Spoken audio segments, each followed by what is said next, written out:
Now we have our second technical session of this conference, that is on restructuring of advances, IREC norms and MSME advances. On for the same, we have very eminent speaker from Mumbai itself, CA Dhananjay Gokhaleji. Sir, I welcome you on behalf of Gundur branch, and for further processing, I handing over the mic to past chairman of Gundur branch, CA Pankaj Shah.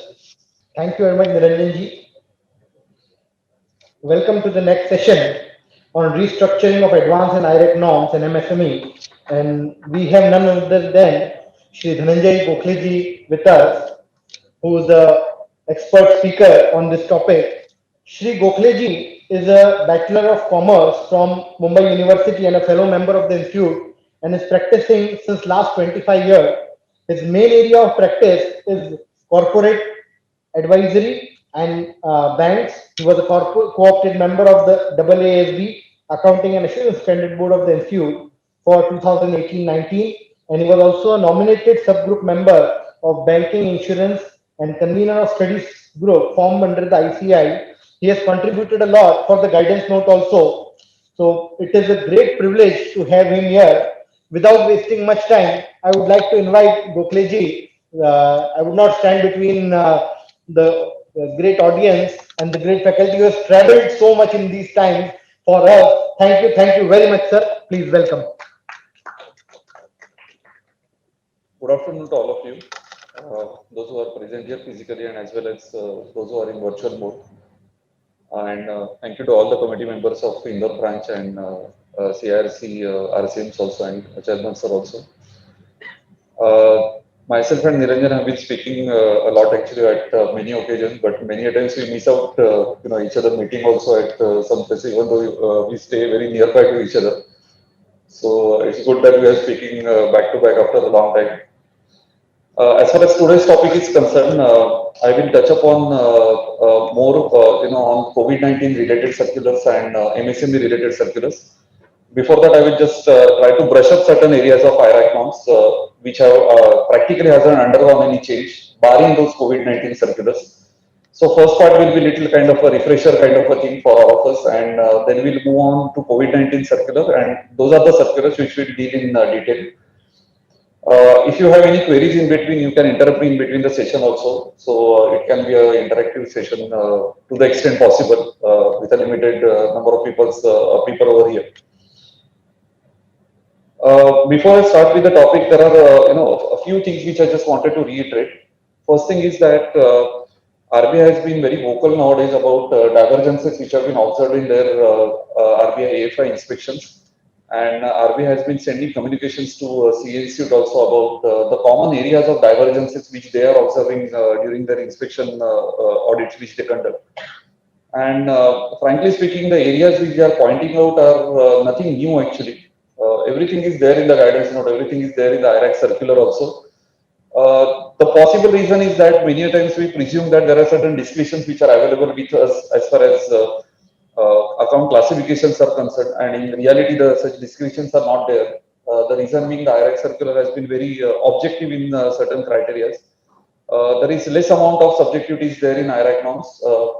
So when we are applying the IRAC norms and IRAC circulars, we need to apply that in total without thinking that we have some extra powers or extraordinary discretions being available to us. Another point which I wanted to make is in the current year, there has been a lot of mergers which have taken place within the bank. So it's a kind of a challenging thing as far as the auditors are concerned. So let me just talk a little about that. So as far as merger of banks are concerned, especially when I talk about consortium advances or multiple banking advances, there might be a possibility that when UCIC is implemented in merged entity, there might be challenges which are faced related to NPL dates, provisioning which has been made, because it might be possible that two banks have got merged, and we have a borrower account under multiple banking arrangements, or maybe a consortium arrangement.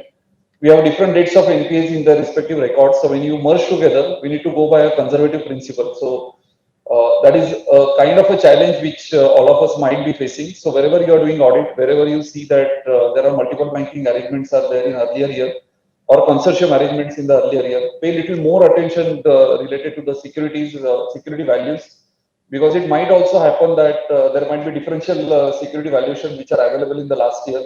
In the current year, bank might be intending to take a favorable one out of that, presuming that the security value is on a higher side and the provision might be on a lower side. So just pay a little more attention, because it's a unique year actually in the current year when these issues will have to be faced by the auditors. So to begin with, I just wanted to have a cursory glance about the circulars which you need to keep handy with you. So first one is the IRAC circular, that is July 15 master circular, which is still valid. And there are certain subsequent circulars are there, but the basic circular remains same. Then we have master directions related to agriculture advances, which are essentially needs to be handled by you wherever you are doing the audit. If it is agriculture based branch, you need to have these master directions handy with you. Then we have prudential framework of resolution of stress asset, that is a circular dated 7 June 2019. This circular will apply only in cases wherein you are having an exposure above 1,500 crores. So initially when the circular was introduced, it was having a applicability of 2,000 crores and above. Since January 2020, now we have 1,500 crores and above advances getting covered under this circular. Those advances which are having exposures below that, still the old circular, that is July 15 circular, will apply. So in almost all the cases when we are doing the audit, barring the cases wherein we are doing branches of say IFP or CFP branches, in most of the cases this circular will not really apply, because typically it will not have an exposure above 1,500 crores. So it's having a limited implication. But in case if you happen to come across such advances, just keep in mind that this circular is applicable. There is nothing new related, in this circular. It's a kind of a revised version of February 18 circular. February 18 circular was there, which dispensed of or which thrashed away the earlier circulars, wherein there was a benefit which was given to the borrower to retain the class of asset. Like S4A was there, just to give an example, or SDR was there. So the basic intention of this earlier circular was to allow restructuring in an advance and to retain the class of asset into a standard asset category. So that benefit was taken away in February 18 circular. February 18 circular got challenged in Supreme Court. Supreme Court gave a stay order in February 18 circular.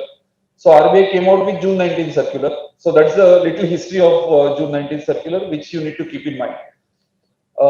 Just to give you a simple litmus test is that wherever you come across any restructuring cases, just keep in mind that unless RBI has permitted retention of class benefit, in all other cases you need to downgrade the asset. So that's a golden rule which you need to keep in mind. And the benefit of retention of class of asset is there in broadly 3 to 4 cases. First is MSME circular, wherein you can retain the class of asset. Second is agriculture advances, wherein you can do restructuring and retain the classes. Third one is project loan, wherein DCCO can be extended and you can retain the class of asset. And the fourth one is COVID-19 related circular, wherein 6 hour circular permits you to restructure the advances. Barring these instances, in any other cases, if you see that there is a restructuring which is happening, first step is that to downgrade the asset. In case if it is NPA, downgrade it further and then follow the normal IRAC norm. So just keep this thing in mind about restructuring of advances. What is called as restructuring will come in subsequent PPT slides as to how to decide as to which case you should say that there is a restructuring and where you need to say that it's not a restructuring case. Then other circular which you need to keep it handy is MSME borrower related circular, which is a one-time relief. First circular was issued in February 18, which was supplemented by June 18 circular, broadening the framework of that circular. Then subsequent 3 circulars are only a kind of an extension which is given to the original circular. The terms and conditions have almost remained same. So we have January 19 circular, then we have February 20 circular, and we have 6 August 2020 circular. In the current financial year, that is when you are doing audit of 2021, last 2 circulars are important, that is February 20 circular and 6 August 2020 circular. But the original thing which was set in that February 18 circular has remained same. So there is no change except the cutoff dates for implementation and cutoff date to decide whether a particular account is eligible for that particular category or not. Only those 2 dates have been changed, but otherwise everything remains same. The real circulars for current year which are relevant are COVID-19 related circular. The first circular got issued exactly a year back, that is on 27 March 2020. Which was coupled with 17th April circular, because 27 March circular didn't give any relaxation about NPA norms. 17th April circular gave that relaxation in NPA norm, that is popularly called as status quo circular. So whichever accounts were standard on 29 February, they were permitted to retain the same class till next 3 months. Then we have a circular for extension of this scheme by further 3 months, that is 23rd May circular. Then we have 6th August circular, the one which we are talking about, wherein the restructuring is permitted. And 6th August has two circulars. One is MSME, which we talked about earlier. Second one is other than MSME accounts, that is personal loans and any other loan other than MSME and personal loan. So those were allowed to be restructured under the 6th August resolution framework circular. Then we have 17th September circular, which is in the kind of expert committee report. The expert committee which was formulated under the 6th August circular that gave the report about financial parameters to kind of test the viability of restructuring proposals. So that is 17th September circular. And then on 13th October 2020, certain FAQs were released by Reserve Bank of India based on certain queries which certain bankers raised with the regulator. So just to start with a cursory glance about what is IRAC norms, it's more of a it's a kind of a repetition for all of you, but I just thought that it's better to again revisit that every year, just to confirm that what we were thinking earlier is remaining the same in the current year also. So as far as RBI is concerned, RBI has made certain points very clear in the opening paragraph of IRAC Master Circular. That firstly, the classification of account has to be on the basis of objective criteria. So RBI is also very clear that there is no subjectivity which is really involved as far as classification of advances is concerned. Secondly, RBI has specified that the criteria of classification of advances has to be followed in a uniform and consistent manner. In the sense, you cannot distinguish between two borrowers based on maybe security availability or credit rating or reputation of that borrower or turnover in the account also. It entirely depends upon whether that account is PA or NPA based on criteria which RBI has set out.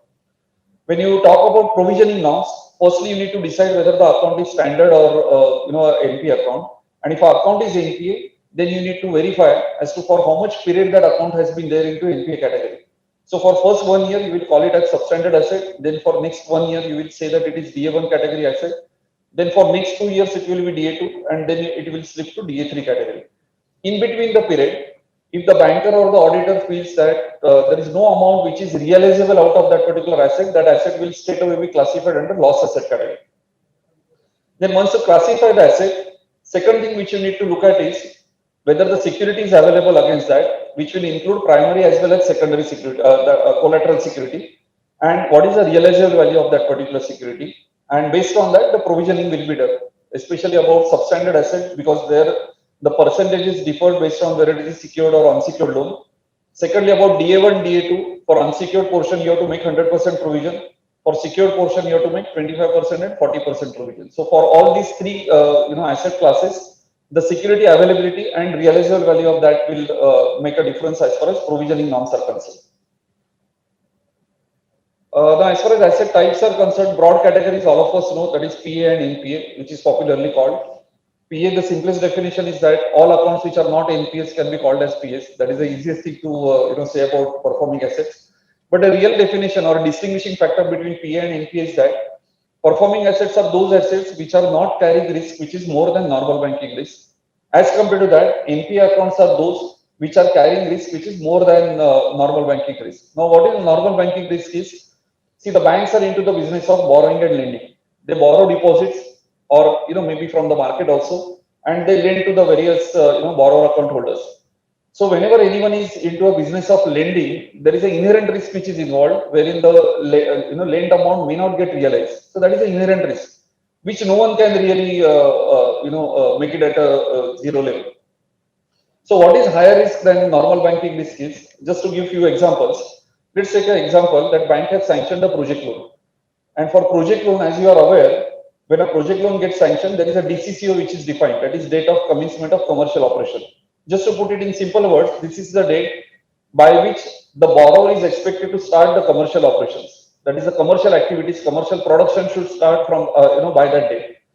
Now let's take a case that you have sanctioned a project loan, but the commercial activities are yet to start by that DCCO. So once you cross the DCCO, you need to mark that account as NPA, even though the account is otherwise normal. The reason being, since the commercial operations haven't started by that specified date, there is additional risk now which is involved related to that asset. So that's why we will mark that account as NPA, even though the account is not having any delinquencies of 90 days. So it is otherwise normal, repayment is perfectly done, but still commercial operations haven't started. Let me give you a second such example. For example, if you have an advance against say immovable properties and there is a periodic valuation which is done by the bank. So in periodic valuation, as compared to the earlier value, the current valuation is showing a deterioration beyond 50% as compared to the earlier value. So let's say earlier value was say 10 crores and now the property value as per the latest report is say 4.5 crores. So there is a deterioration beyond 50%. Otherwise, the account is normal. Margin is also sufficiently available. But still, since there is a deterioration beyond 50%, you need to mark that account under doubtful asset category without waiting for 90 days delinquencies. Here also the same rule applies because it's an abnormal event to have a deterioration beyond 50%. So you need to mark that account as NPA. So these are just two simple examples to demonstrate that what is meant by higher risk than normal banking risk. Besides that, there are two other criteria are there. That suppose you are having an asset or advance which has ceased to generate income for you, you need to say that that account is NPA. And third one is that there are various criteria which RBI has defined. So if any of the criteria are fulfilled, you need to mark that account as NPA. So in next few slides, we'll just run through those criteria which RBI has defined, which are very specific and which don't have any subjectivity in that. So to begin with, we'll start with term loan accounts. So in case of term loan accounts, if interest or installment or say EMIs, if it remains overdue for a period of more than 90 days, the account will get marked as NPA. So the first condition is that there has to be some amount which is overdue. So what is overdue is that overdue means the difference between your ledger balance and your ideal drawing power as on that particular date. So if your ledger balance is below your ideal DP, the account will be never getting marked as NPA. So here interest servicing concept is not there. The concept is whether any amount is overdue or not. So that's what you need to compare as on any cutoff date and then decide as to how many number of installments are overdue. So if number of installments overdue are beyond 3, then 90 days criteria will get fulfilled. If it is up to 3, 90 days criteria will not get fulfilled because last 90 days if you count actually, it has to have more than 3, maybe 3.01, 3.02 or whatever that fractional amount is.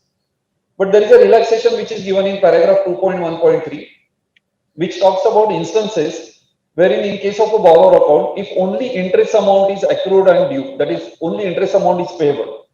So just to put it in simple words, these are the cases wherein there is a moratorium period which is granted for principal repayment. So only interest is due. So during that intervening period, if the interest debited in an account or interest accrued in a particular account in a particular quarter, if it doesn't get serviced in next 90 days period, then the account will get marked as NPA. So when you are talking about March 21 audit, you need to see last but one quarter, that is October to December 2020 quarter. Whatever interest is debited in the account in that quarter, if it is not getting serviced or not getting catered in next 90 days, that is by next 31st March, that is 31st March 2021, then that particular account will get marked as NPA. So strictly 90 days criteria is not there. There is a little kind of relaxation which is given to that certain extent. Two exceptions to these rules. First one is that suppose you are having the account wherein there is a moratorium period which is granted for interest as well as principal portion. So in that case, there is no amount is due or no amount is payable by that particular borrower. So in that case, naturally the account cannot be overdue because there is nothing due from that borrower. So these accounts will remain into standard asset category. Second example is that there are certain staff loan schemes are there which are launched by the banks, wherein typically the repayment pattern is different as compared to commercial loans. Like in many cases, the banks have schemes wherein first principal portion is repaid and then interest portion is repaid. So in that case, you need to go by that repayment schedule. And as per repayment schedule, if any amount is overdue beyond 90 days, you need to mark that account as NPA. So strictly speaking, there is nothing like principal or interest. It can be anything out of that because the scheme is different from commercial loans. So accordingly, you need to verify whether 90 days overdue norms are fulfilled or not. Then as far as bill purchase, bill discounted facilities are concerned, if it remains overdue for a period of more than 90 days, naturally the account will get marked as NPA. In case of agriculture advances, if the interest or installment, if it remains overdue for a period of 2 crop seasons with respect to short duration crop and 1 crop season with respect to long duration crop, then the account will be required to be marked as NPA. Now, how to determine that crop season is? By definition, crop season is the period up to harvesting of the crops, which are raised by the farmer. But that crop season will get defined by individual SLBC for that particular state. That is state level banking committee will define that for individual crop, what is the defined crop season is there and you need to go by that. Long duration crop, as all of you are aware, it is a crop wherein the crop season is more than 12 months. So based on the data available with you, you need to first decide that what kind of crop the particular agriculturist is taking, and then that one crop season or two crop season will be really applicable. Now the real challenge over here is many times the bank may not be having that data itself. The loan might have been given, but for which purpose or for which crop that loan is given is not given. So as an auditor, you need to ask the bank to demonstrate before you as to how the IRAC norms are followed for agriculture advances. The real challenge will be in the next year. The reason being, why I'm saying next year, the real challenge will be that RBI has issued a notification, sorry, the circular in September 2020, asking the banks to automate the entire process of IRAC compliance through CBS system, which will cover agriculture advance also indirectly. Now, to cover that, practically the CBS system should be capable to pick up the master data related to crop. Now, that is the first thing, which is the biggest challenge actually. All of us have done agriculture branches and all of us know, what is the state of affairs is. So, unless the CBS are upgraded in that manner and unless the master data is upgraded every year, because every year you have to upgrade that data, otherwise this can never be made. My suggestion is that wherever you feel that the master data itself is not able to capture these details, mention that in your LFR. Even though the deadline is 30th June, there is no harm in mentioning that what are the lacunas in CBS system. Because practically you cannot, simply say that CBS will automate everything, especially about such advances. So these challenges are there. Practically, my suggestion is that you need to ask the bankers to demonstrate before you as to how IRAC norms are complied by them. Forget about what we are checking. So let them demonstrate before you. If they are not able to demonstrate before you, that is the easiest thing for you to give a disclaimer by saying that the data itself is not available. If they are able to demonstrate before you by whatever methods they are following, you can always verify whether the IRAC norms are followed or not. As far as agricultural branches typically are concerned, many a times when the auditor visits the branches, the first thing which they tell is that ours is the agriculture branch, so all loans have been rescheduled. So you don't have to practically see that whether any account is NP or not, because everything is restructured or rescheduled. That's not really a real state in many cases. The reason being, reschedulement of agriculture advances, even though the discretion is available with the bankers, it is subject to certain conditions. So there has to be certain conditions which needs to be fulfilled. And before that, firstly, what we need to understand is these relief measures are only in cases wherein natural calamity is declared by the state or central government, and that particular borrower is affected by that natural calamity, and the documentation is available in front of you. Now, just to take a clue from that, so the first and foremost thing is that if someone says that a particular agriculture advance is restructured or rescheduled, firstly, you need to decide whether that loan is really a farm credit or not. Every loan given to a farmer is not a farm credit. It depends upon what is the end use of that and for what purpose the farm credit, credit was given. So you can refer to the definition of farm credit given in April 2015 circular. So first satisfy yourself that the loan which is supposed to be agricultural loan, whether in reality it is an agricultural loan or not. Second thing is that then you can refer to the circular, that is the master direction which RBI has issued. So we have March 15 circular which gives detailed about how that scheme should be implemented. So there are 12 types of natural calamities which are defined in that circular, and RBI has asked the bankers to have an institutional framework ready. Wherever the natural calamity happens, there will be a adequate delegation of power, which must have been already frameworked in that delegated power authority. And based on that, the bankers are supposed to act on, natural calamity cases. Now, as far as meetings are concerned, if there is a natural calamity which happens, and presuming that it is declared by either a state government or a central government, another point is that the assessed crop loss has to be more than 33%. So as I said, that everything is conditional. Firstly, natural calamity has to happen. Then that natural calamity has to be one of those 12 natural calamities. Then third thing is that state or central government has to declare that there is a natural calamity. Then all these questions will arise. Now, as far as the restructuring is concerned, agricultural loans which are short-term loans and long-term loans, those the guidelines are altogether different for that. Just to give an instance, for short-term agriculture loans, the eligibility criteria says that loans should not be overdue at the time of happening of natural calamity. So it means that even if there is a overdue for 1 day, or even if that loan is overdue for one rupee also, that loan is not eligible under this scheme. Now, when I say that not eligible under this scheme, I am having a limited intent in that. Limited intent is to retain the class of assets. So wherever I am saying that it is not eligible, it doesn't mean that you cannot restructure. It only means that you cannot retain the class of assets. So here actually the account is overdue, and if you means the bank has restructured that account, then that account will get downgraded. So for you as an auditor, whenever the bank says that all loans are restructured, just ask them to provide you the list of defaulters list or the overdue statement list as on the date of declaration of natural calamity. So any account which falls into that, that is out of the picture. You need to downgrade that particular account. Now the maximum repayment period for which it can be rescheduled is also defined. So if you have crop loss of between 33 to 50%, extension of 2 years is permitted, and if it is more than 50%, you can extend it up to the extent of 5 years. Both these 2 and 5 years will include 1 year mandatory moratorium period. So that is a condition which RBI has stipulated. For long duration crops, that is long-term agriculture loans, if only crop is damaged, then reschedulement of installments during the year of happening of natural calamity is permitted for next 1 year. And in case if the productive asset is damaged partially or totally, you can have an extension to the extent of 5 years. Now, productive asset, just to give simple example, it can be a tractor loan, or it can be a loan which is given for say electrical pumps for irrigation facilities.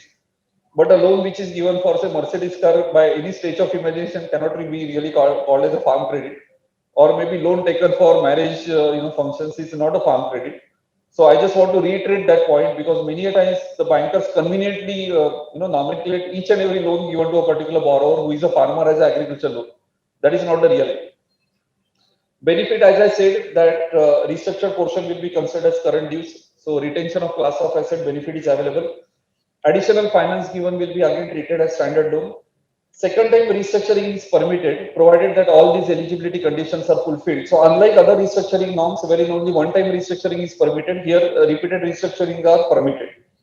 And whenever the crop insurance proceeds are received, firstly you need to adjust against the earlier loan, that is which is restructured loan, and then you have to whatever balance is left out, you need to use that for fresh loan account adjustments.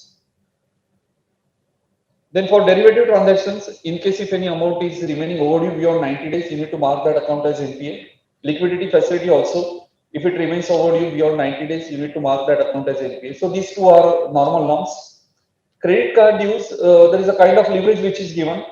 So the minimum amount payable which is specified in the credit card statement, if it is not paid within 90 days from next payment cycle, then that account gets marked as NPA. So here we are not talking about entire credit card amount due, only that fractional portion, which is typically 8 to 11% or 8 to 12% of your total credit card dues. If that doesn't get paid within next 90 days of that credit card, next payment cycle date, then only that account gets marked as NPA. Then the last type of advance is the CCOD accounts, that is working capital finance accounts. And in case if CCOD account is out of order, then that account will get marked as NPA. So there are three conditions which are set out to call an account as out of order account. So if any of these three conditions are fulfilled, the account has to be marked as NPA. So the first one is, if your outstanding balance is continuously in excess of your DPR limit, whichever is lower, and if that continuous period is exceeding 90 days, then on 91st day, you need to mark that account as NPA. So just to put it in simple words, if your account is continuously overdrawn beyond 90 days, you have to mark that account as NPA. Here you need to take one precaution, that when you are comparing that balances for overdrawing, you need to compare the end of the day balances. So it might happen that the account is within the limit on intraday basis, but at the end of the day, if it is overdrawn, then it will be falling under that particular category. One more thing which sometimes is debated by the bankers and even the auditors, so I just want to add that point also. Many a times the interest gets debited on the last date of the month, and prior to interest being debited in the account might be within the limit. So sometimes the bankers argue that we have brought that account within the limit and interest is due on the next day, so you should not count that. So that is something which is totally wrong. The reason being, the moment you charge interest in that account, it becomes part of that account. So there is nothing like next day due. It is due on the very same day, whether it is a CCOD account or whether it is a term loan account. So you have to go by end of the day balances and not pre-interest balances. Now again, just to give a comparison, like say in case of term loan, as I said that when you calculate the overdue portion, you are comparing ideal DP and ledger balance. So if you see the ideal DP chart also, it is always post-interest, presuming that on various dates you have paid that particular portion, that EMI portion. So interest is not due on the next day; it is due on the same day. So if the account exceeds on that day, your first overdue counting will be that first day. Maybe suppose say 31st March is there. So the interest first due is 31st March is the first day. 1st April is the second day. Then the second condition is that if there are no credits for a continuous period of 90 days, as on the balance sheet date, the account will get marked as NPA. So just to compare that with 31st March 2021, so if you have a CCOD account, which might be within the limit also, but since there are no credits in the account from say 1st January till 31st March, then you have to mark that account as NPA. Third condition is that if the credit summation in account for a particular period, if it is less than interest debited in the same period, then the account will get marked as NPA. So let me just give you a practical example. Again, I'm taking example of 31st March 2021. So compare the last quarter. So 1st January till 31st March is your period. So during this period, whatever is credited in your account, take a credit summation of that, irrespective of the date. Compare that with summation of interest debited in that account. So let's take a case that wherein say monthly interest debited is say 10,000 rupees. So January, February, March, interest summation is 30,000 rupees. So you have to compare 30,000 rupees interest with credit summation in that account. So if it is more than 30,000, the account will be marked as PA. If it is less than 30,000, the account will be marked as NPA. Now, when I am comparing credit, there is no concept of interest servicing is there. It's only comparison of credit summation. So you can have a case wherein say credit of 35,000 is there on say 6th of January. So that is sufficient because we are just comparing credit summation. Interest servicing concept is nowhere there in NPA norms. The interest servicing concept is subsequent to marking that account as NPA. So once you mark an account as NPA, the provision is required to be made to the extent of interest which is not serviced, or to that extent you have to reverse the interest. So unserviced interest concept is after that account getting marked as NPA, but otherwise there is nothing like interest servicing which will make an account as NPA. Now, just to give you a quick definition of overdue, which is there in the circular, which will be very handy for you. So, if any amount due to the bank under any credit facility, if it is not paid on the due date which is fixed by the bank, that amount will be called as overdue. So, suppose you have a case wherein say term loan is prepaid. So, like many times in case of housing loan, generally people just simply prepay that. So, suppose you have a case wherein in the month of April itself, 12 installments are prepaid, and after that he hasn't paid anything. So if you look at the account, apparently it looks like say from April till March only interests are getting debited in that account. But still that account will never turn into NPA. The reason being whatever amount was due, he has already paid you that amount. And there is nothing like interest servicing which is required for term loan. As I said, for term loan and even CCOD, servicing concept is not there. So in term loan, if the amount is already prepaid to you, there is no amount which is overdue as on that 31st March cutoff date. So the account will be always under standard asset category. So just to reiterate, whenever you are talking about any NPA criteria, firstly look at the account whether it is overdue or overdrawn. So if it is not overdue or overdrawn, NPA norms will not apply except in those two cases which we talked about, that no credits in the account in last 90 days and credit summation not matching with interest debited in that account, because there the account might be within the limit. But for all other instances, firstly, your account has to be overdue or overdrawn. Otherwise, don't venture into that NPA classification part. A few things which are specified about temporary deficiencies. And if you look at the paragraph of temporary deficiencies, it's one of the favorite paragraphs of bankers for first two lines of that particular paragraph. And the latter part is favorite with the auditors. So first, let me talk about those first two lines. The first two lines in that paragraph, RBI has specified that merely on the basis of some temporary deficiencies in the account, like overdrawing, non-submission of stock statement, one should not mark that account as NPA, and one should go on an overall basis of record of recovery and conduct of account. So that's why these lines are very favorite with the bankers. That's the reason why I said that these opening paragraph lines are different. But later on, RBI has clarified as to what is meant by temporary deficiencies, and they have objectively defined as to when you are supposed to mark that account as NPA. So the first one is non-submission of stock statement. There RBI has specified that in case of large borrower accounts, in order to take care of time required for compilation of stock statements or data for stock statement, they have given leverage to large borrower accounts. So what is the leverage? Leverage is given only in one form, that DP of one stock statement you can use for next 3 months. And subsequently, once you complete 90 days period, you need to mark that account as NPA. So just to give an example, like suppose the last stock statement submitted is of the month of September. So September stock statement DP, you can make use for October, November and December. Subsequently, when 90 days get over, actually, you need to mark that account as NPA. But now this leverage is given only for large borrower accounts. It is not a blanket leverage which is given for all CCOD accounts. So suppose you are having an account of say 50 lakh limit, this leverage is not available. So there you need to apply the yardstick that DP will be permitted only for 1 month, and after that once 90 days are completed, you need to mark that account as NPA. So the large borrower word is conveniently dropped or forgotten by the bankers at many instances. So just pay attention to what RBI is stipulating and what is the reason for that. The reason is they have specified that there is a time required for compilation of stock statement data. So now see in the time has changed. RBI has stated this in 2015. We are in 2021. Practically, compilation of data shouldn't be a problem, especially with the yesterday's guideline which MCA has issued, that you need to have accounting software and it should have audit trail and all those things. So practically no one can say that stock statement cannot be compiled quickly because everything is supposed to be now live. Anyway, leaving aside that MC issue, just pay attention to the wording which are used. Second temporary deficiency is about non-regulation of ad hoc limits and non-renewal cases. Now here RBI has stipulated that in case if your account is not regularly renewed within 180 days from the original due date, then the account will get marked as NPA on 181st day. Now here non-renewal cases, you need to be little careful because many times the banks are doing short reviews and technical reviews for 90 days period. And accordingly, they change the renewal dates in the master data also. So it's not that easy to simply take a exception report and arrive at this conclusion. So what RBI is stipulating of that counting of 180 days will start immediately from the original due date and not subsequent to short review period getting over. So suppose you have a case wherein the renewal due date was up to 30th September.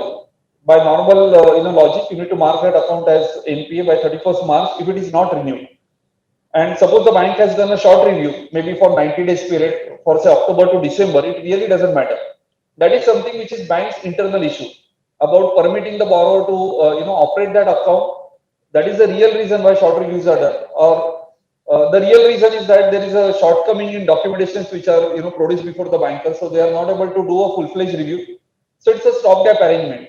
So it's not a renewal. Whatever name the bank might have given, bank may say that it is short renewal. It doesn't really change the intent of that.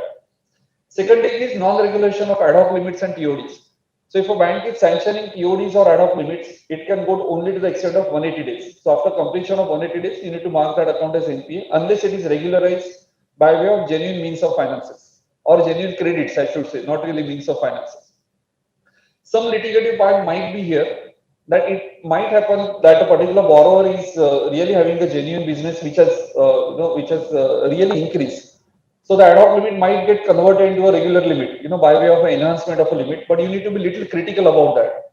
You need to first see that whether it is an accommodation or whether it is a evergreen or whether it is a normal case.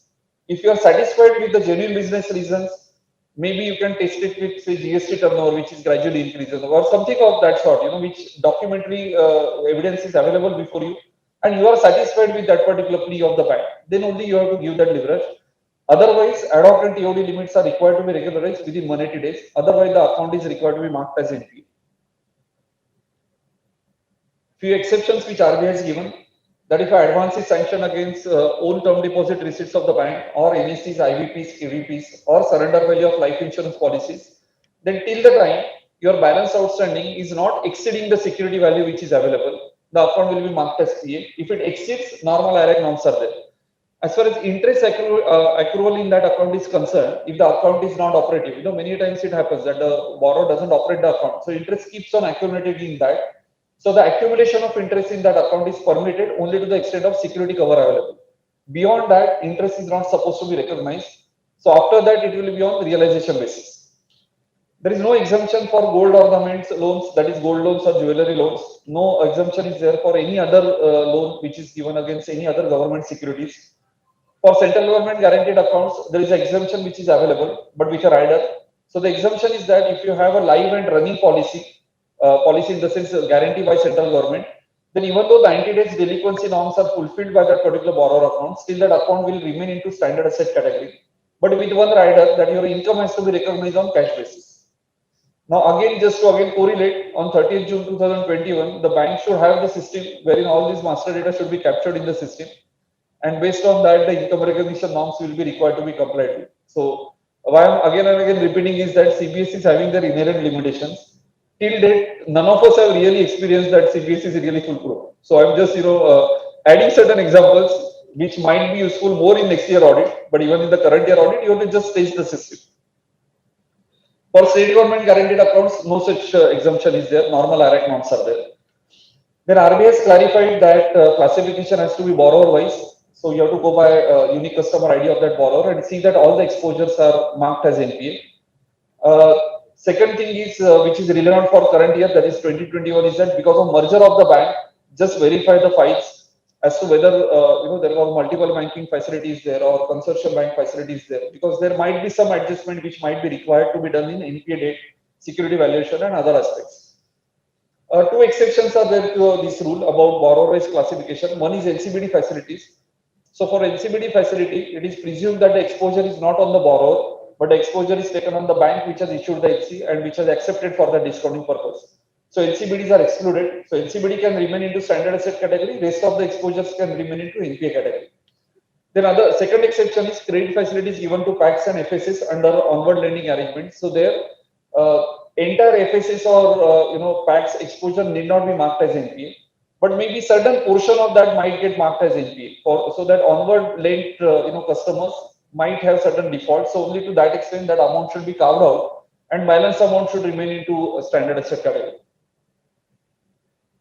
For consortium advances, the guideline is clear that individual consortium member bank has to go based on their own record of recovery. So it's not essential that all consortium member banks should have uniform PA-NPA status. Only one precaution is that if you have a case wherein say your bank is having an account which is PA and other consortium banks are saying that it is NPA, just test one point, that whether that account is having the inherent weakness or not. Because it might happen that technically the account is PA, but the account is showing signs of stress. That is, the account is likely to fall into NPA category, or there are inherent weakness which are seen over the year. So in that case, you don't have to wait for 90 days norms. You can simply mark that account as NPA. But an inherent weakness part is not only for consortium, but it is general. It's applicable to any advance account. Then two straightaway classification norms are there. One we already talked about erosion in value. So wherever there is a erosion in value beyond 50% as compared to earlier valuation reports which are available on record, then you have to straightaway classify that account under doubtful asset category. Now here the important factor is that you don't have to wait for 90 days norms. So it might happen that the account is otherwise regular, but since there is a erosion, you need to mark that account as NPA under doubtful asset category.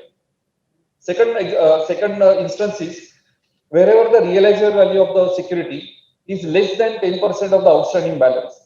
In that case, you have to straight away take it to loss asset category. So this is the second one wherein you don't have to wait for 90 days delinquencies to be fulfilled. You don't have to go by substandard DA1, DA2, DA3 norms. Now in both the cases, you need to keep one thing in mind, that these both instances or both logics are applicable only for secured loans and not for unsecured loans. Now what is the definition of secured loan? These are the loans wherein you are having underlying security values which is at least 10% of the limit sanction, and that limit will include fund-based as well as non-fund based limit. So at the time of sanction, it will decide as to whether that exposure is secured or unsecured, and then these norms will be applicable. Then in case of fraud cases, what is expected is that bank has to make 100% provision against that, irrespective of the type of security available. So the type of security might be bank's own fixed deposit receipt also. But since that borrower is involved in fraud, or it is marked as a fraud account, you have to make 100% provision. And in that, if the bank has reported this to RBI under FMR reporting framework, then there is a staggering option which is made available, wherein at every quarterly intervals you can make 25% provision. So you have 4 quarters to make a provision. But if it is not reported, then immediately 100% provision is required to be made. Then this criteria is the only criteria wherein there is a kind of subjectivity is involved. Rest all cases, it's an objective criteria. You don't have to really think about whether to apply or not to apply. Now here actually you might have seen that there are certain accounts which are suddenly regularized at the year end. Few credit entries will appear in the account. All of a sudden, the account is not really running well for the entire year, but at the year end it gets regularized. Now here actually, you need to find out that what is the source of fund for these credit entries. If you are satisfied with the source of fund as to it relates to the business receipts, then you can say that it is regularized out of genuine source related to business. Otherwise, you should simply forgo that and you should presume that that credit regulation is not really a normal one, and you can keep on marking that account as NPA even though 90 days norms are not fulfilled. So let me give you a few practical examples about that. Easiest example is that if you have a government contractor account, typically at the year end the funds are released, so it's out of normal business receipt. Or it might be a case that your long outstanding book debts are there, those book debts are realized, and the bank is able to demonstrate before you as to what is the source of funds are there. So in these two cases, you can always accept the regulation. But let me give you instances which are litigative and wherein you should not accept. Easiest again, the easy example is that it can be a evergreening case wherein additional finance gets sanctioned for that particular borrower and he regularizes out of that. So it's a straight case of evergreening. Second, not so straight case is that suppose you are having a partnership firm or a corporate, either the partner or director will avail loan in his individual capacity and introduce those funds. When he introduces the funds, he may not introduce as a loan also. He might say that it is a capital contribution. And especially with partnership firms, it's easy to contribute. So it's like just by passing an entry, transfer entry itself, the capital gets introduced. Now, these are the instances wherein you need to be very particular about. You need to first find out that whether the account is having an inherent weakness or not, because regulation out of own sources of funds of directors and partners cannot be said to be regularizing the account out of normal business sources. It's not a business income actually. So there you have to just forgo that and mark that account as NPA by looking at overall conduct in the account. Like see, overall conduct in the account is good, and maybe at the year end some funds are brought in, that is fine, because some funds might have taken out of that business also. But otherwise, these instances you should not really pay any attention. But let me tell you one tricky thing. Suppose there is a business and they have invested in FDs of the bank out of their business profits, and that particular borrower has liquidated those FDs and regularized the account. So you need to see that how the FDs were created. If you are satisfied with the source of those FDs, you can say that it is normal regularization because it is out of your earlier profits. So these are the cases wherein you need to apply your mind and professional judgment. Use your professional skepticism. Don't blindly go that it is not appearing in overdue statement and say that it is a PA account. Don't go by that. Now, as far as inherent weakness is concerned, if you are fully satisfied that the account is having an inherent weakness, you have to simply mark that account as NPA. If you are having a little doubt about that, then you need to ask the bank to demonstrate before you about the evidence as to why that account should not be called as one which is having the inherent weakness. So the onus of proving is with the bankers and not with the auditors.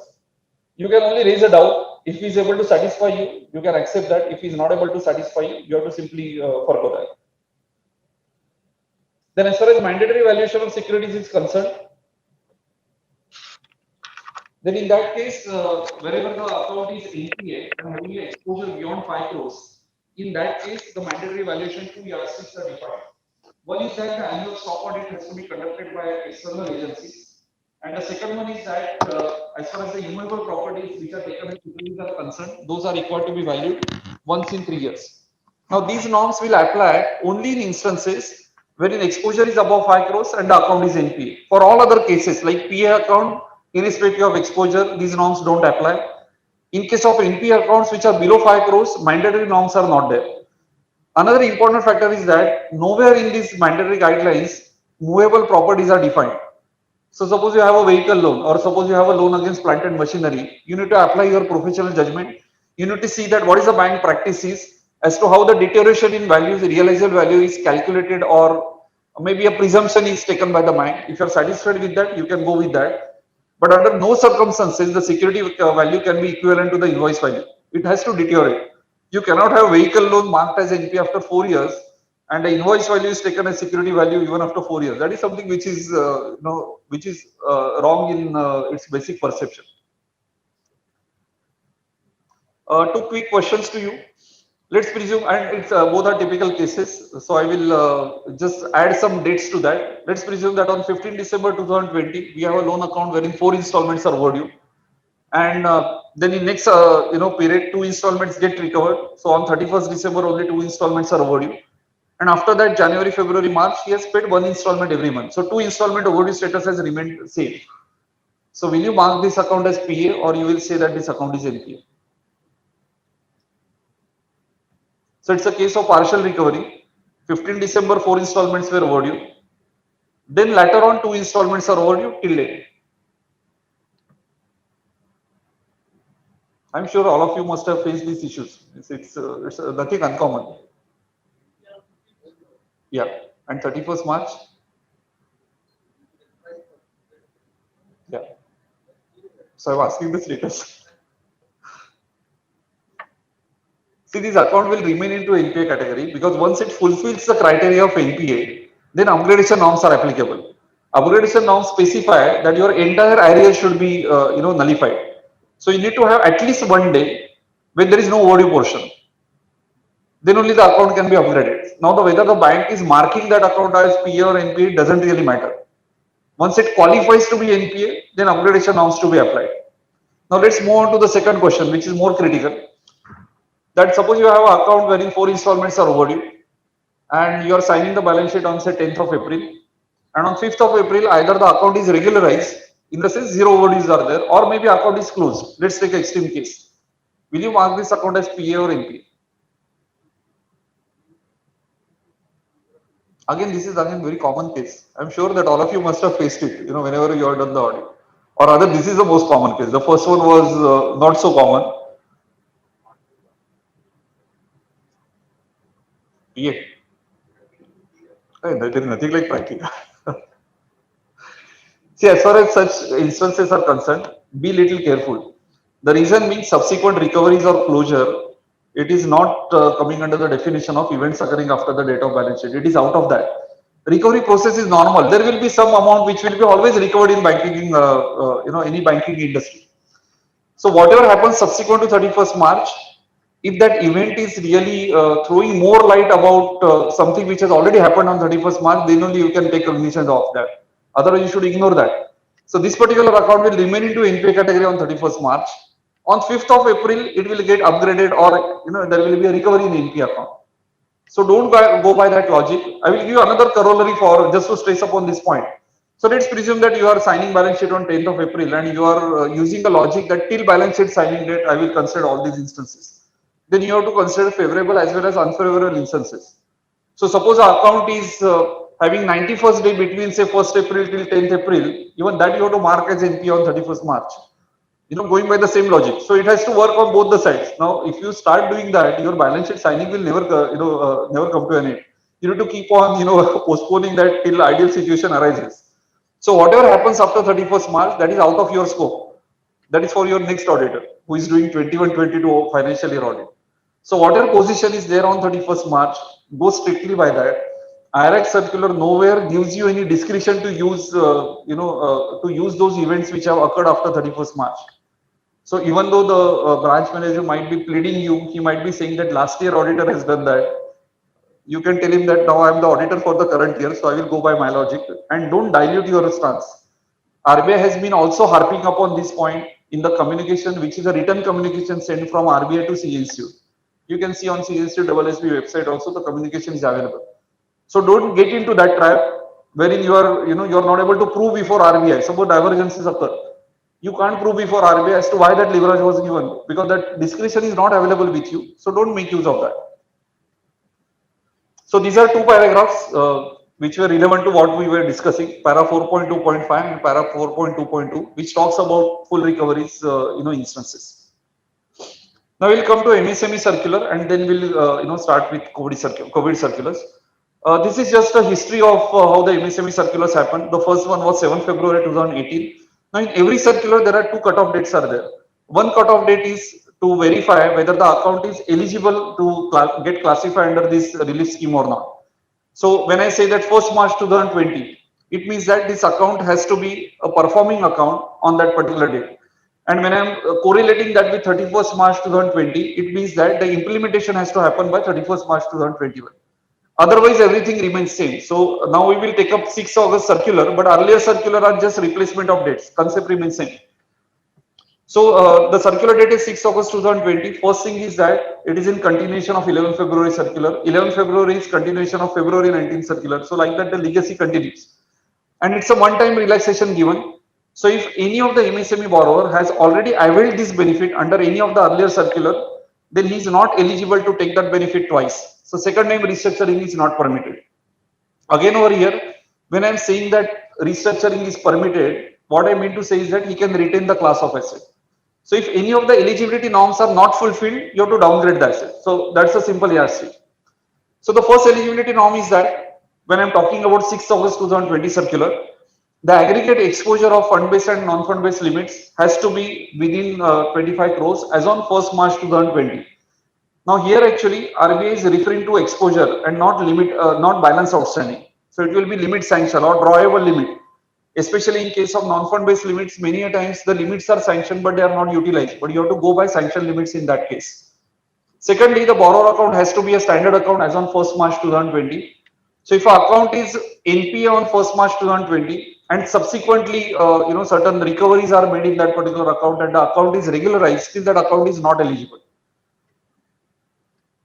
Third thing is that the borrower has to be registered under GST, and if he is not registered, then at least before implementation date, he has to get himself registered under GST. Barring the exception case that wherein the turnover is below the GST threshold limit, in those cases, naturally he is exempted. Restructuring has to be done before 31st March 2021. Otherwise, there is no other apparent eligibility criteria is there. There is nothing like how to restructure the account also. So theoretically, one can say that restructuring can happen for next 25 years also. So it's only a viability which one has to establish in the paper, the requirement and viability. And otherwise, there is no norm. So as far as auditor is concerned, you need to refer to the board approved policy related to MSME restructuring, and you need to simply go by that. As far as retention of class of asset is concerned, there is a benefit which is available in paragraph 5 of that particular circular. That suppose our account was standard on 1st of March, but subsequently it has slipped into NPA category. So there is a retention of class benefit which is available. Let's presume that the account is getting into NPA on say 20th February 2021. And on 15 March, you have implemented this scheme. So once you implement the scheme, then it will roll back to standard asset category. So that is the additional benefit which is available. So, and that is the most crucial benefit which is available under MSME circular, wherein you can again go back to standard asset category. Additional provision, the requirement is 5% provision is required, and that has to be retained till the end of specified period or account demonstrating satisfactory performance. Satisfactory performance norms are that in the next 1 year period, that 1 year will start from first repayment which is scheduled. In that 1 year period, you should not be in default beyond 30 days. So in normal circular, that is July 15 circular, it is 1 year but 90 days norms are there, that you should not default beyond 90 days. So here the norms have been made stringent. It has been brought down to 30 days period.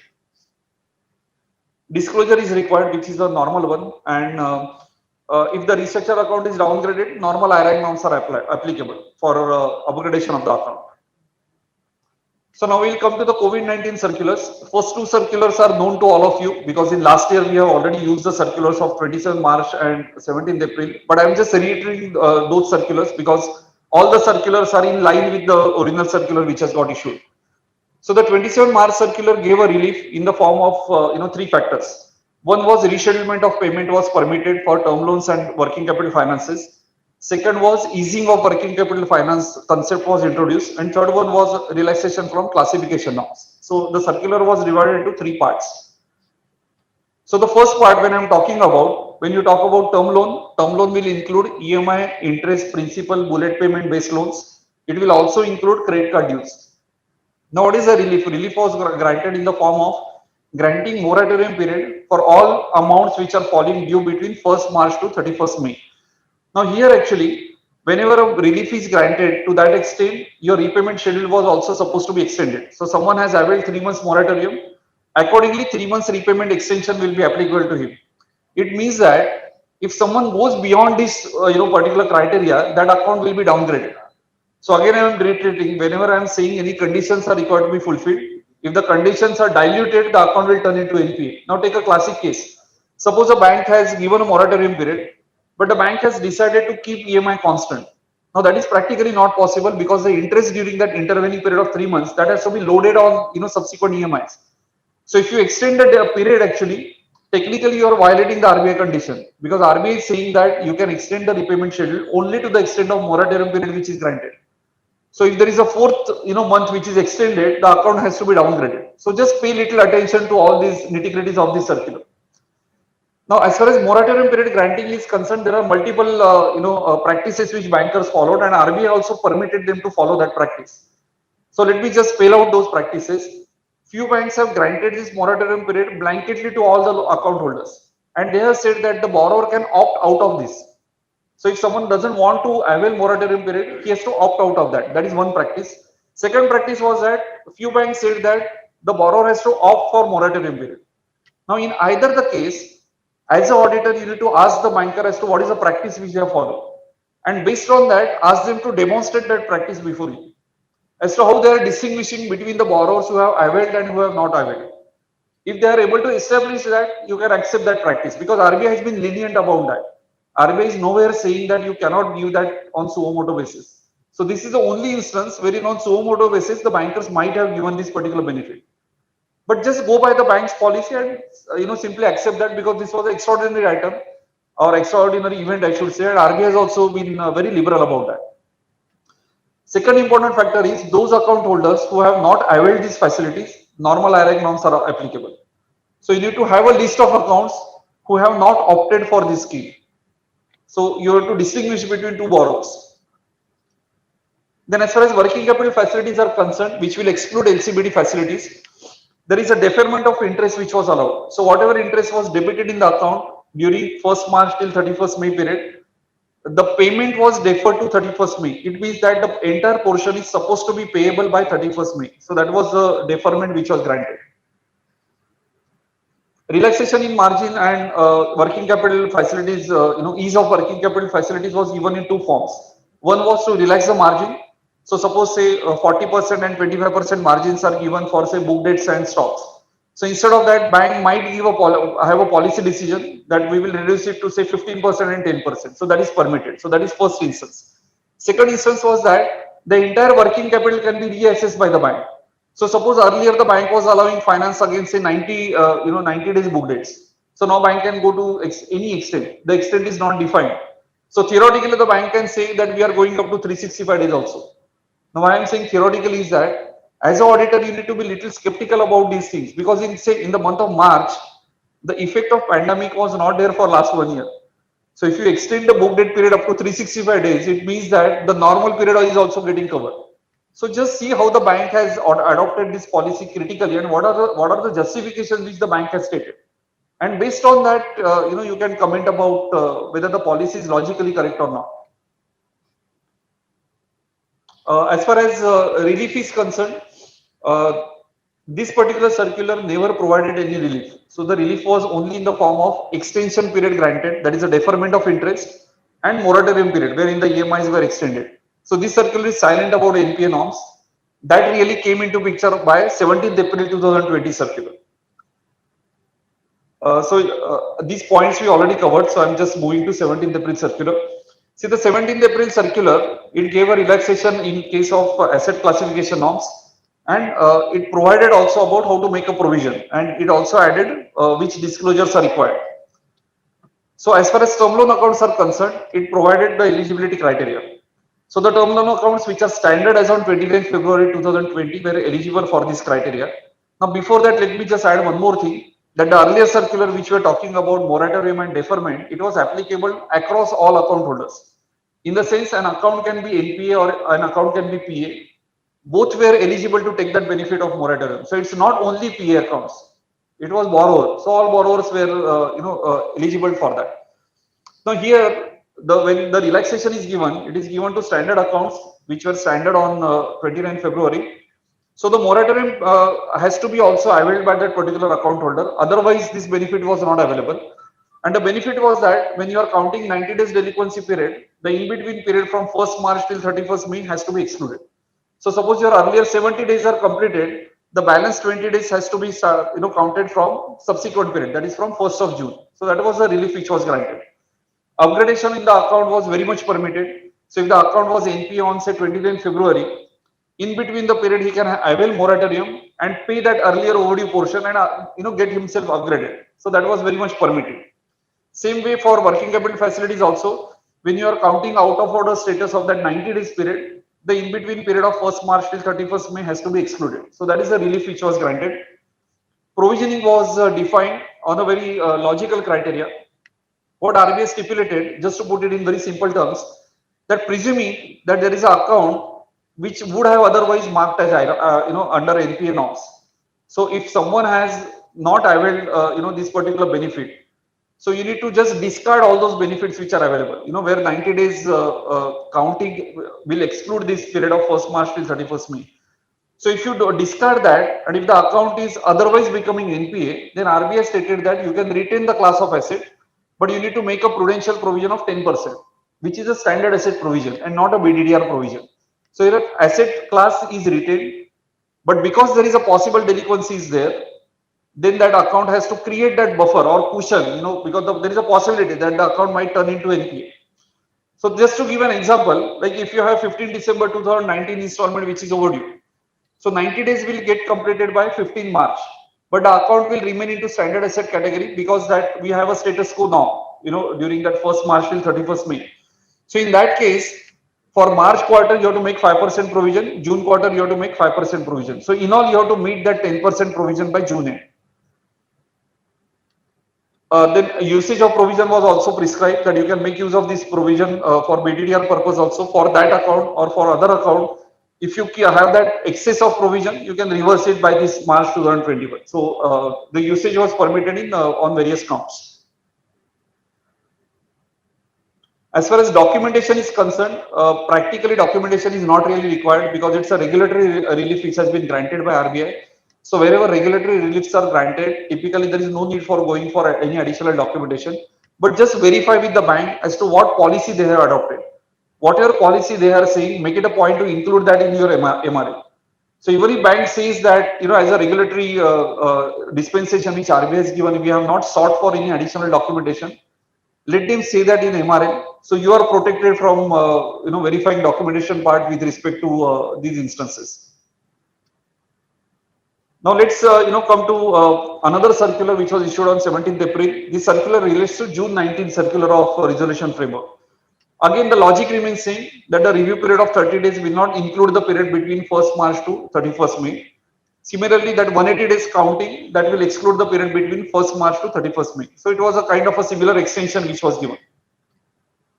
Other points are, were specified like requirements for additional provision as per paragraph 17 will has to be triggered off. So those conditions remain same. It was only it's kind of a status quo which was granted over there. Then the next circular is 23rd May 2020 circular. Just by looking plainly at that, it appears that that circular is merely an extension given, subsequent 3 months period.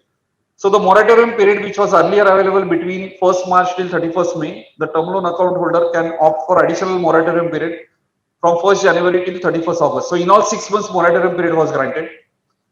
For working capital finance also, interest debited in the account in that 6 months intervening period that was deferred and it was presumed to be due on 31st August. So till here it was merely extension of earlier circular.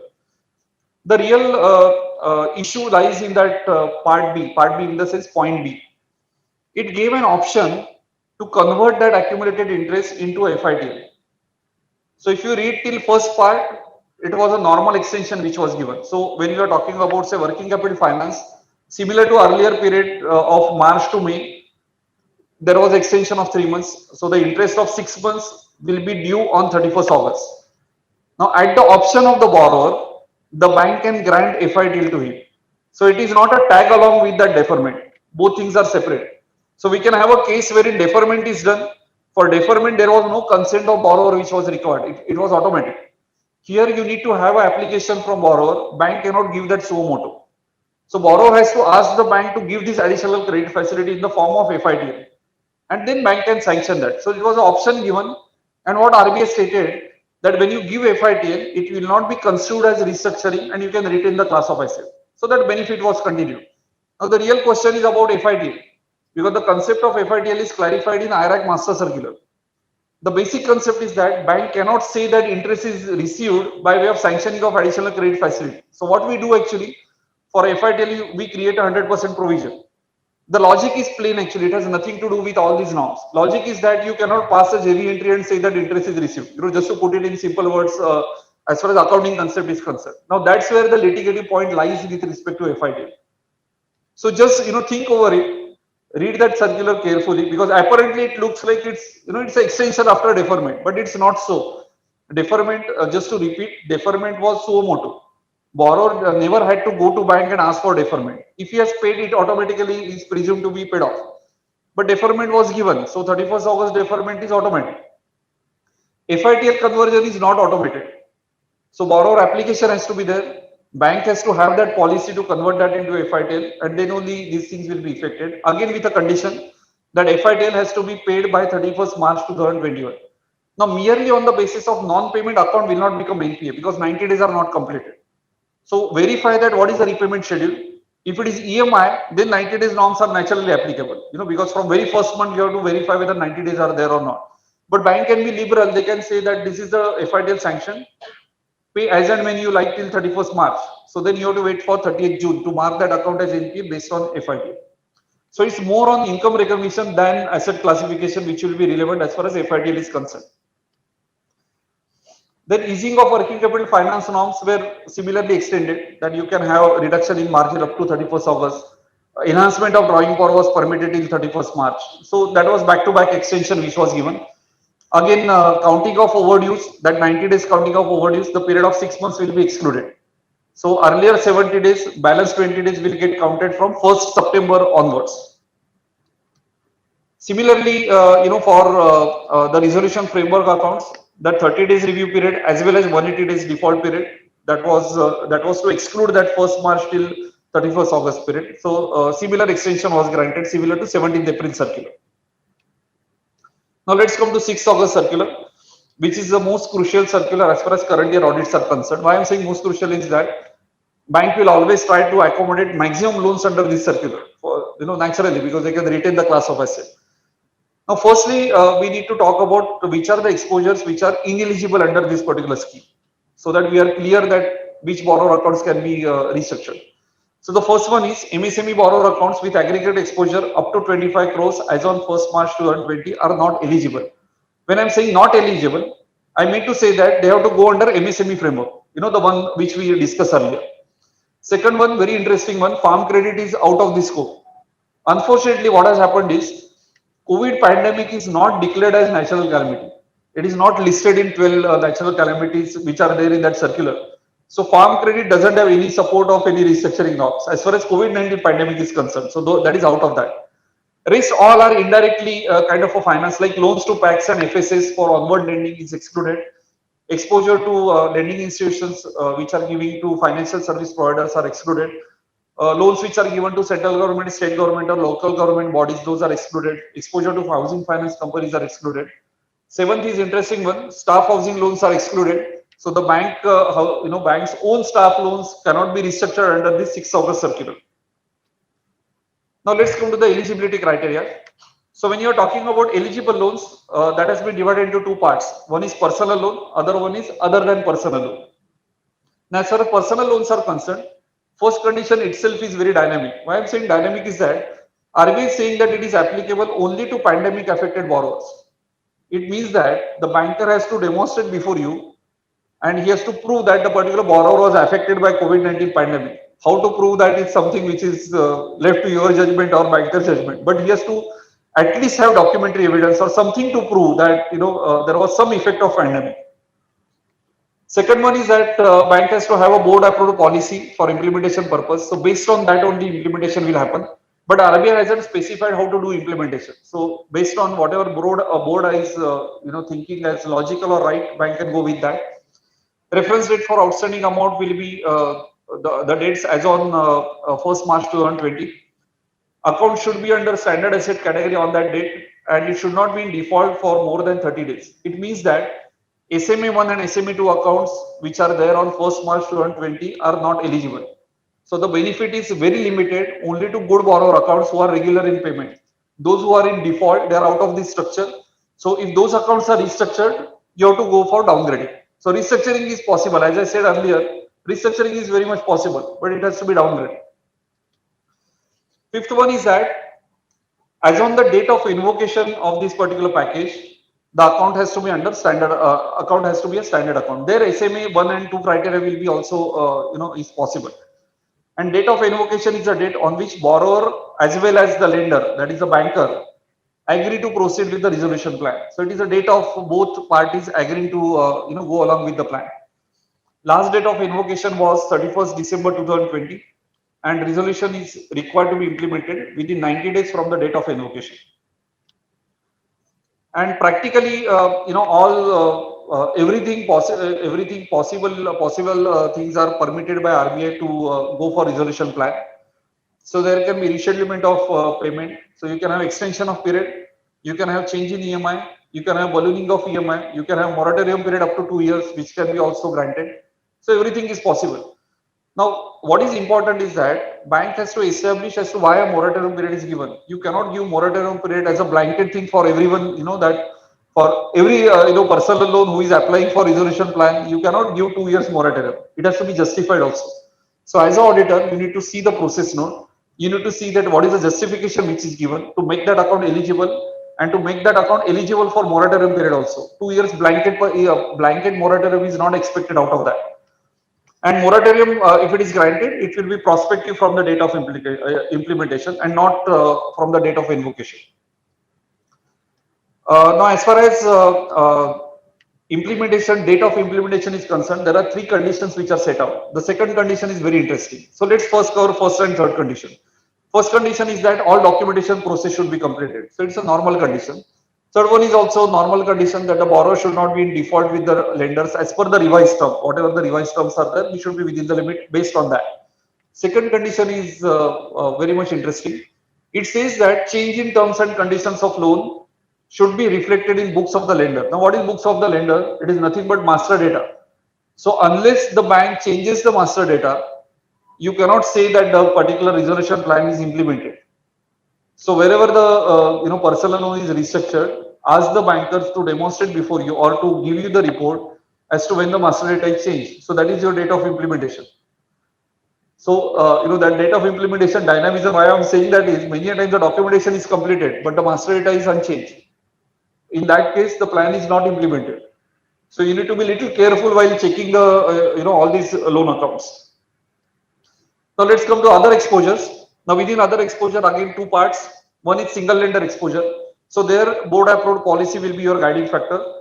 But as far as multiple lending institutions are concerned, then the resolution plan will be considered as invoked only if 75% in value terms and 60% in number terms, lenders are agreeing to go with this particular resolution plan, and of course with with consent of the borrower. Now, the other conditions are that it has to be invoked up to 31st December 2020. But here, the period for implementation given is 180 days. So instead of 90, it is 180.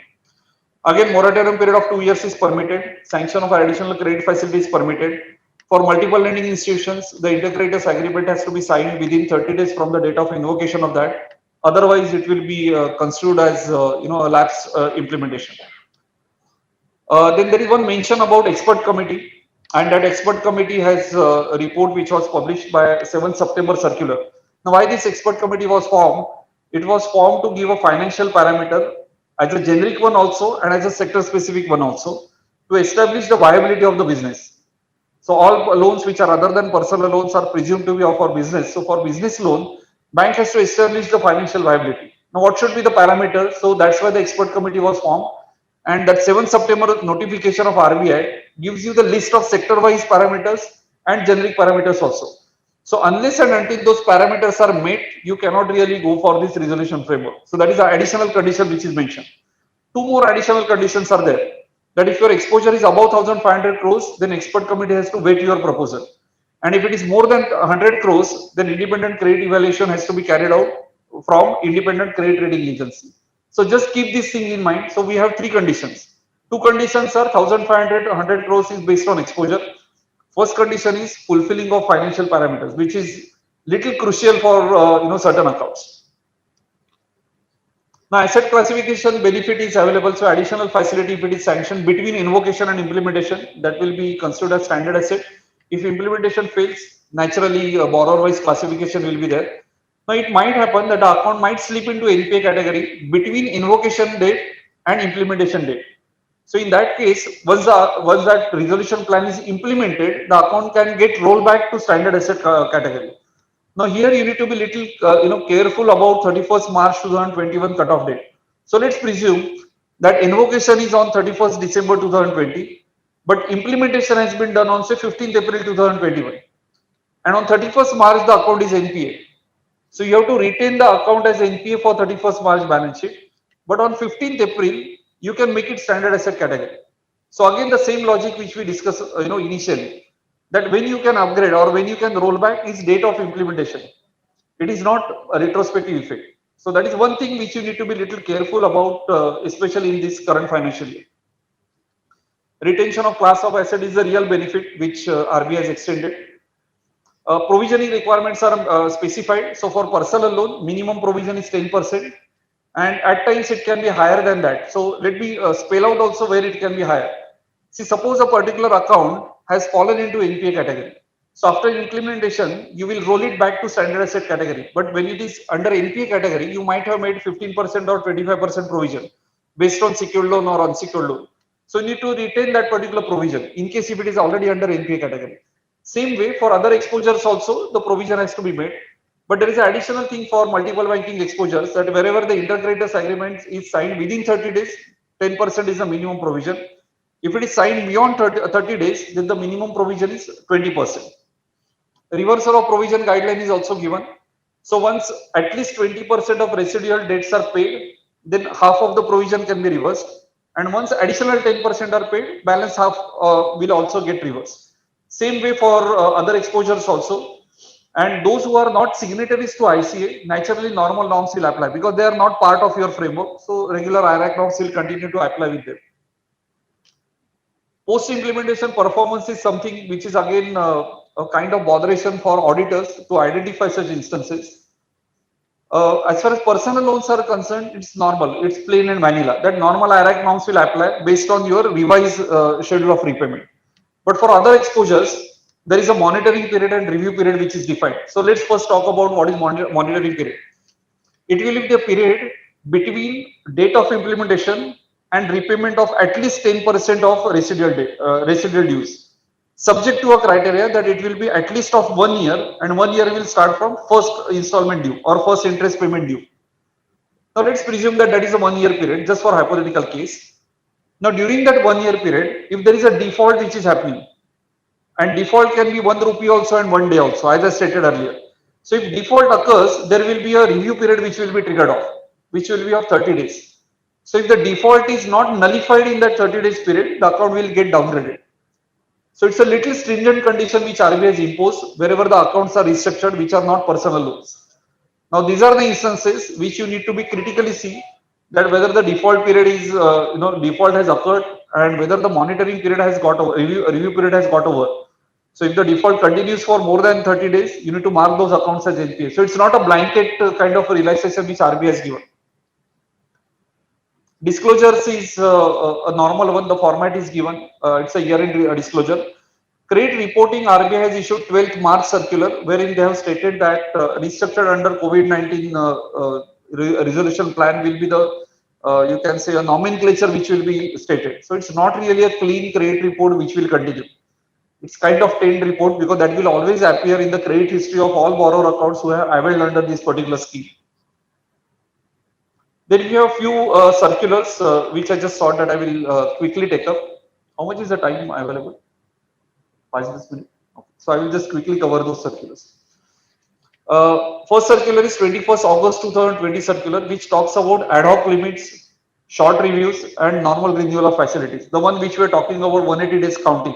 So this circular is a kind of a reiteration, making certain points very clear for the bankers. Then we have 21st August second circular, which is giving new definition of MSME and providing clarification on that. Then we have 14th September 2020 circular, which is asking the bank to have a CBS system automated by 30th June 2021. Kuntal is here actually, who is taking that. He can throw more light about various issues in that automation.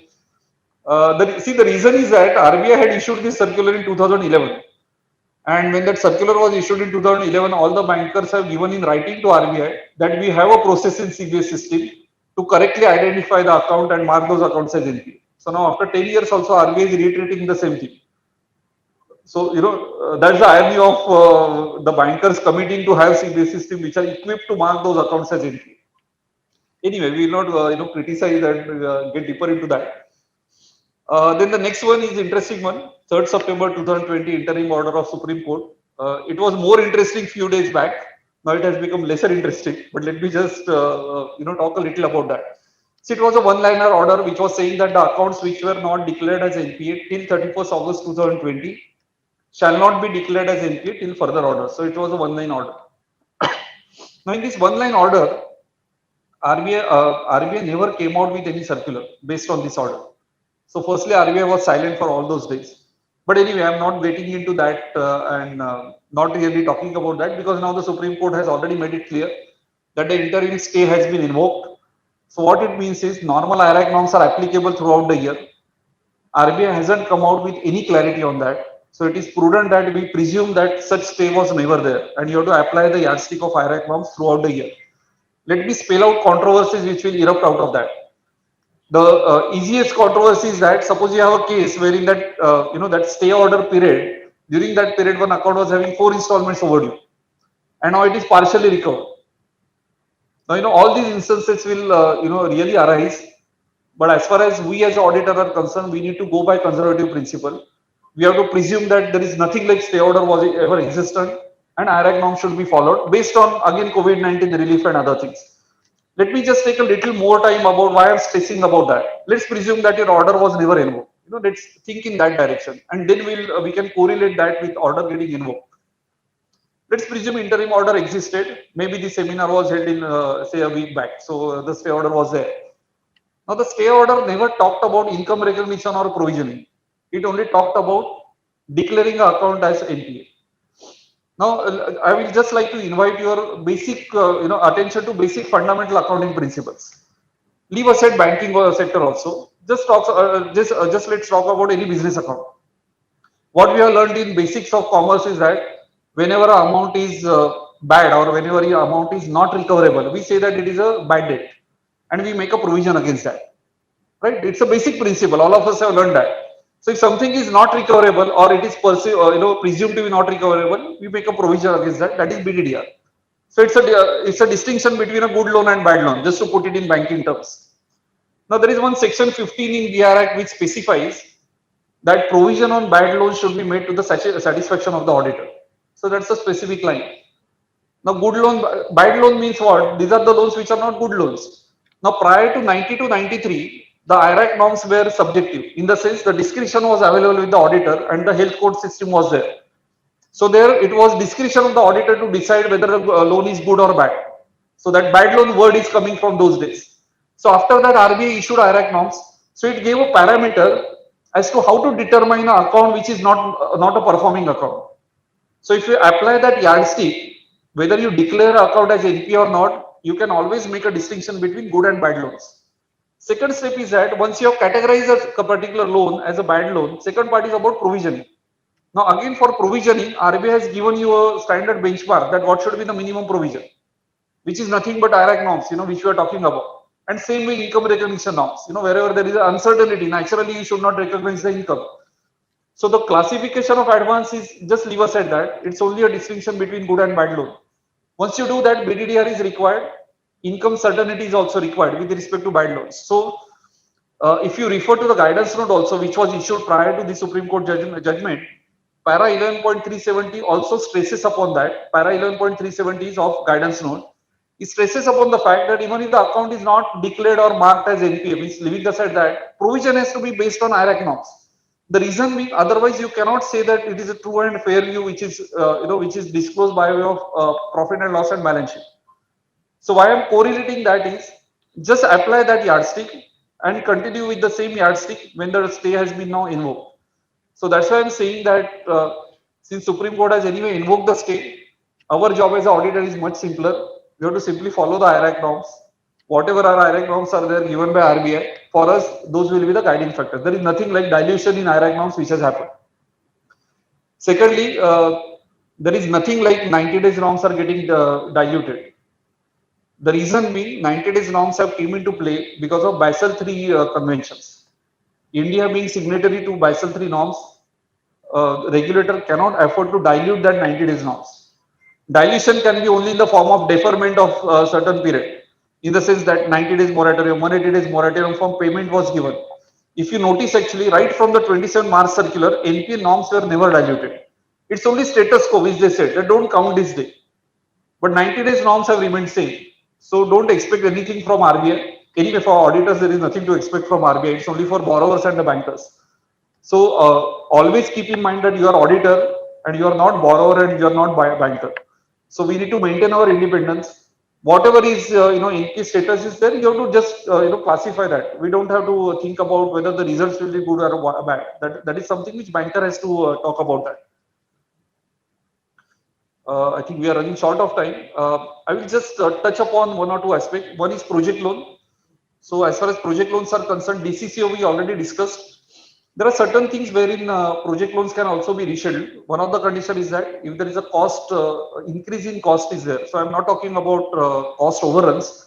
Increase in cost might be due to the technology advancement. So new technology might be available.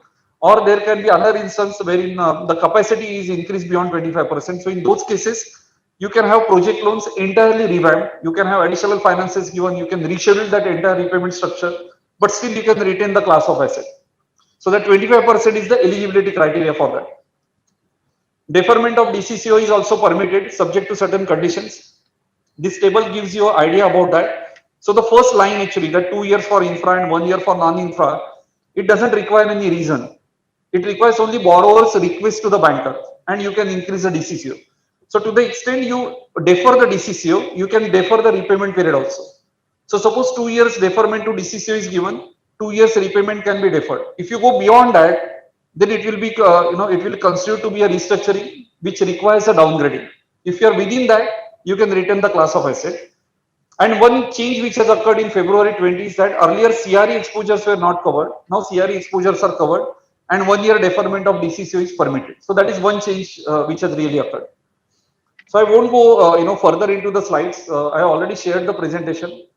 This presentation is comparatively a larger one.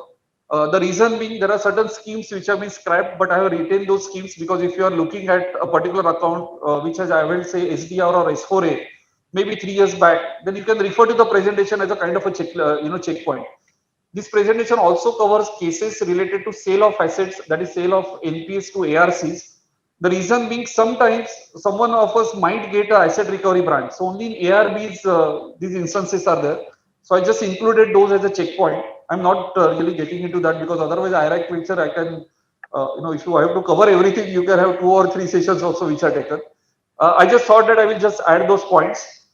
One thing which I just want to reiterate before I conclude my part is that pay attention to evergreening cases. And why I'm stressing about evergreening, let me tell you the reason for that.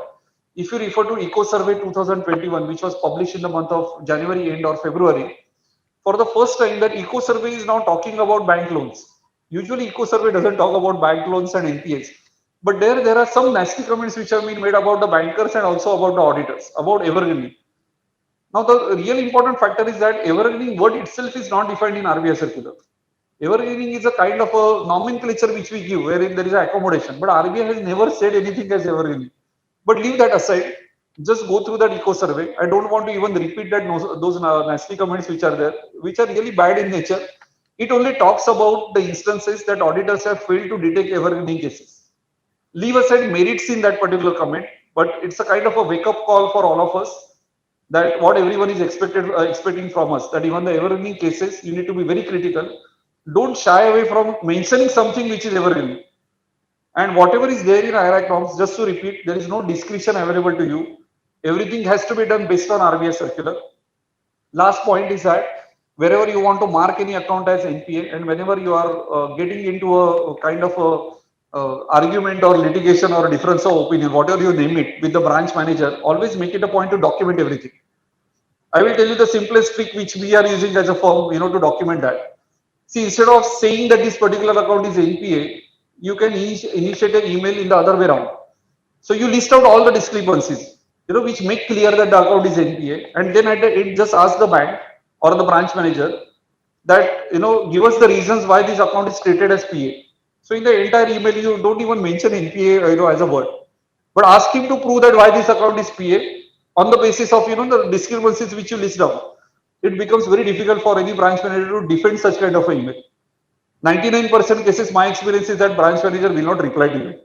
That is the easiest way. Like, suppose you say that number of installments overdue are 4, and then it is partial recovery, and then you are saying that now, why you have written that under standard asset category. No branch manager can give you that in writing. The moment if it doesn't give you anything in writing, you can simply mark that account as NPA. You have proper documentation on your record that you have given opportunity to be heard to that other party. Always make that documentation as a part of your crucial documentation process, because you never know that when you will get challenged in subsequent period. So always make it a point that whatever you want to give a qualification or to add as a MOC, have it backed by proper documentation. Give an opportunity, at least an overnight opportunity. Like, end of the day you trigger the query, next day you might finalize that, but give some opportunity to the other party also. So with this, I will end my session. Sorry, I might have skipped few points, but I just thought that I will try to cover as much as possible. So thanks to all of you once again, and it was good that after all, a long gap, we are having physical seminars. So thanks to the organizers, they are taking due care for that. So thank you very much. Thank you. Thank you, sir, for such an incisive presentation, which has covered almost the subject from the length and breadth of the matter.